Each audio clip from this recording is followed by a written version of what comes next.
1, 2, 3, 4. Boom, boom,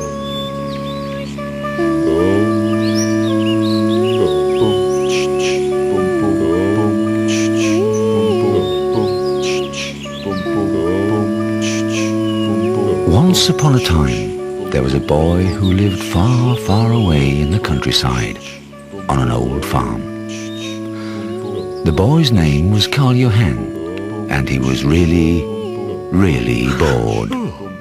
That's because he lived on the farm all alone, except for his dad, Toppen. He had no siblings, no friends, not even any enemies, for miles and miles around. But there was a huge bunch of animals on the farm, and they were by no means regular, normal animals. They acted just as people do.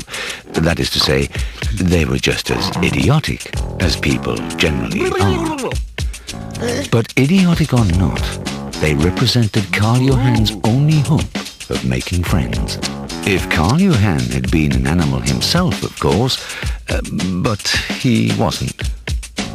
Not all the time, that is, but most of the time he was. You see, Karl Johan spent most of his time dressed as the fake rooster. So, you might think, is that the whole story? And my answer, well, would be no, that's not the whole story. You see, you get a lot of trouble when animals act as people do. When cows want to skateboard, and sheep play punk music, when chickens can't stop texting each other, and a turkey makes investigative journalism together with rats, and a rooster, who isn't even a real rooster but a young, lonely boy who refuses to eat chicken for dinner. And then you might think, well, what a grand old mess. And my goodness, you're right, because it is a grand old mess. And that's not even the end of it.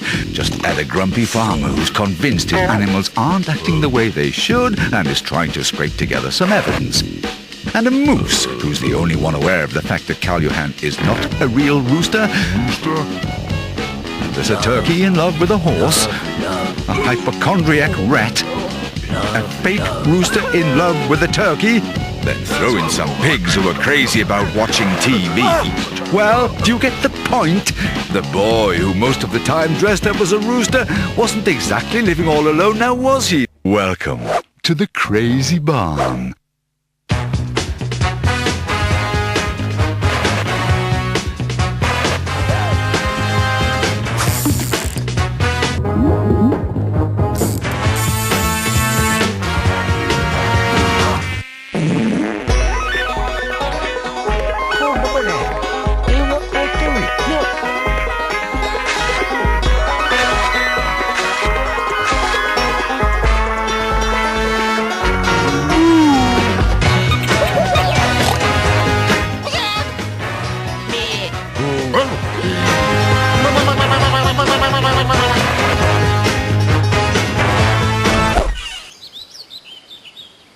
Oh, did I forget to mention school?